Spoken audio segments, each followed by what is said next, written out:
Hey there, folks. Welcome to my Retro Media Room. Today, I want to take a look at some collectible Final Fantasy items, particularly this box of premium guides for 7, 8, and 9.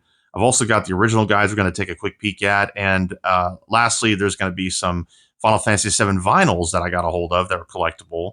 I love 7. 7 is my favorite game of all time, so I thought it was a really cool knickknack to have, and they're hard to get now. So if you like this sort of content, please subscribe to my channel, hit the notification bell, share it with your friends, like the video, because I'm just a little channel here wanting to build a little community. I just love physical media and retro gaming, movies and music. So I just have a passion for all this stuff, and I'm wanting to share it with everybody. So what's the point of me having all these collectibles and never showing it to anybody, right? So anyway, to get started here, so this is a big outer premium thick box here, as you can hear there. It's got a magnetized mechanism here that just opens and closes. But yeah, I love the premium feel and simplicity of the art of the box here.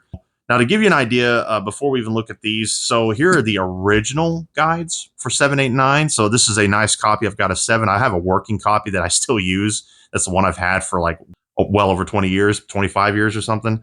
And this is a nice crispier one that I got a hold of just to, in case the other one tore up or anything or wore out over time.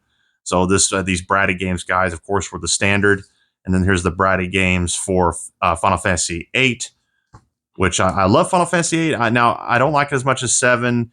I really did not like the draw system and the way they replaced materia with that. I didn't really care for that. The game is a little bit tricky to play, but it has a great story, great graphics and music and characters and everything, so it's worth playing. I love the game, but some of the gameplay was a little flawed. And then we got 9. Which now here's the thing. I actually agree with the criticism of this. So the guide is very basic, as you can see. It's a lot more thin than some of these other ones because what they did was they wanted their play online. They wanted to push for that. So when the guide says, "Hey, we'll go deeper into this," it refers you to going online. And that was a huge criticism for Brady Games at the time for this release. So now Final Fantasy IX itself is even better than 8 in terms of gameplay. 9 is a fantastic quintessential JRPG in Final Fantasy. I mean, you cannot go wrong with Final Fantasy 9. It's a great game. Even though 7 is my favorite, I love 8, but 9 is really fantastic. So that's the original guides, just to give you an idea of what the original Brady Games guides are. And when we take a look at these here in the inside. Okay, so when you pull them all out, as you can see here on the back sleeves, it's still very. I love the simplicity of the art here. It's just white background, black lettering, very straightforward.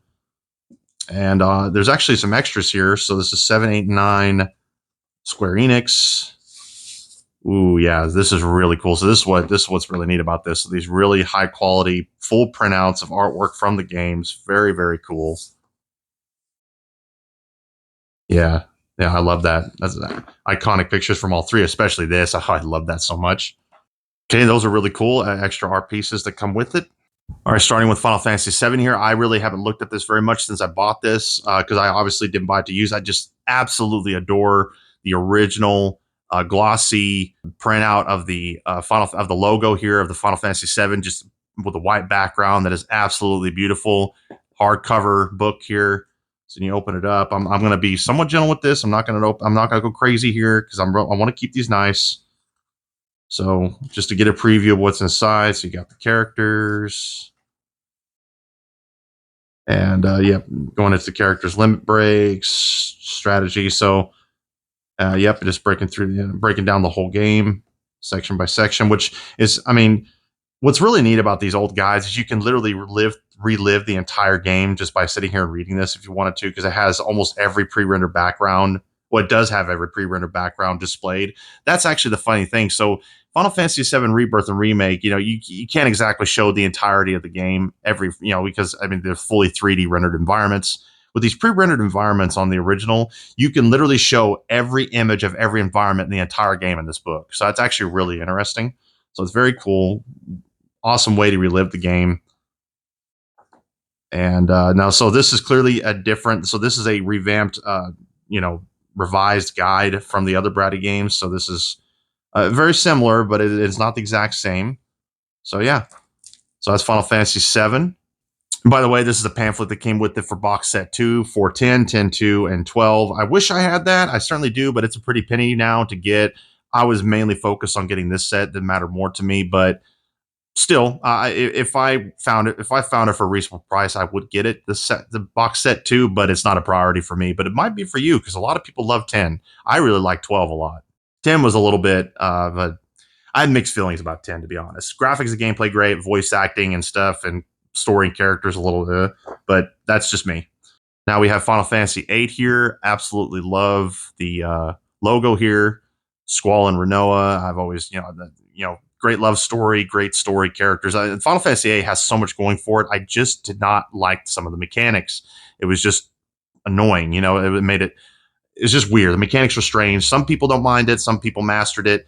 It was certainly easier for me to get back into it, the remastered version, than before because I understood what I was, coming up against. But man, it's just not as enjoyable as, say, the Materia system or the straightforward system in 9, or, it's just a little gimmicky and a little weird.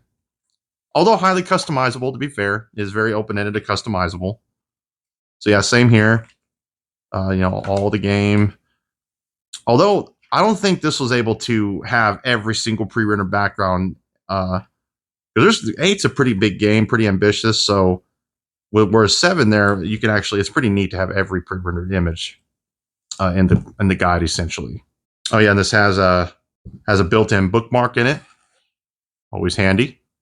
So yeah, that's Final Fantasy VIII. We'll take a look at 9, and then we have 9. So pretty consistent here. Just now, you know what though? I'm willing to bet you there's more density here compared to the other guide. So I'm willing to bet you that this is a improved guide over the other one where they just tried to tell you to go online to look up more in-depth stuff. So this is, I guarantee you, this is a better guide than that other one.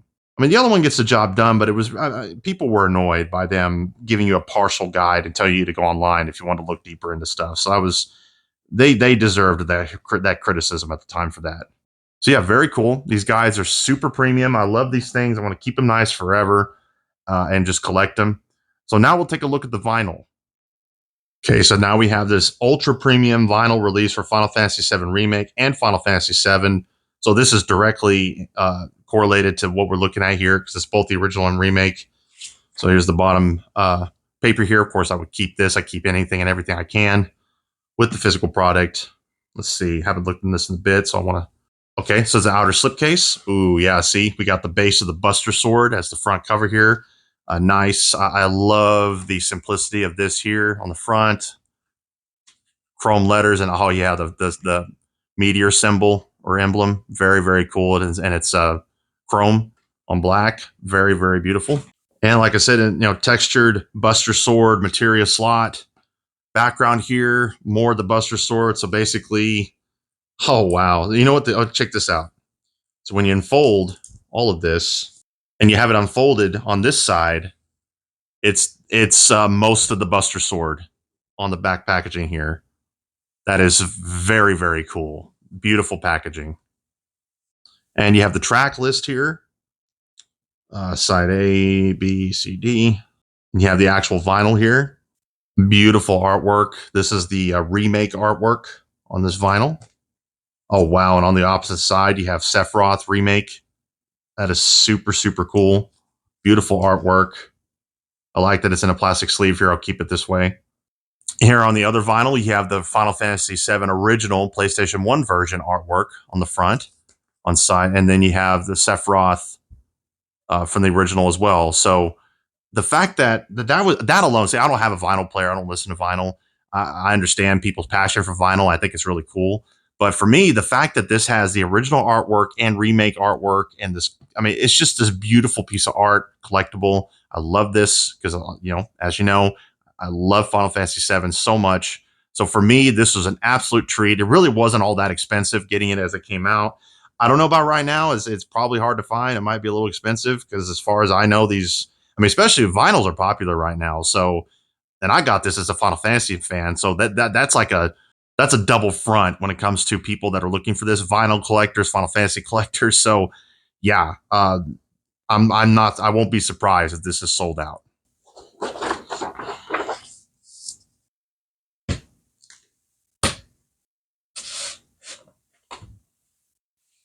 So yeah, I just want to take a quick look at some of these.